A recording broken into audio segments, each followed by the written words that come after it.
যে সুন্দর এর নৌকের যোগ্য তুমি না। এই চাচি, মুখ সামলায় কথা বলেন। আমাদের বাড়িতে এসে আমার অপমান করতেছেন। হ্যাঁ, কি আমি নখের যোগ্য না? আপনি এক্ষুনি আমাকে বাড়িতে বেরেন, বেরেন। তোমার বাড়িতে থাকতেইছি জামুই তো।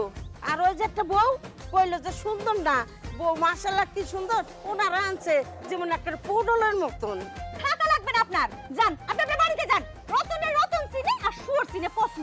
তোমার বাড়িতে থাকতেইছি, যাইতেছি। যান বাড়িতে যান, আপনার আর কোনোদিন জানাই কথা না। আবার আইসেন ছাড়ো দিয়ে পিটাবো। বেটি ফাজিল। এই এত কথা কইতেছো কেন তোমরা? আপনার সামনে বেটি আইসা আপনার দুই বড় অপমান করছে, আপনার গায়ে লাগলো না? এ ভাবি এ, তোমরা কি কোনোদিন ভালো হইবা না? কি শুরু করছো এ? কি শুরু করছে মানে? হাই, আমরা খারাপ আছিলাম কবে? তুই খারাপ, তোর বউ খারাপ। খারাপ কামটা করলা তুমি, আর আমরা এখন খারাপ হয়ে গেলাম।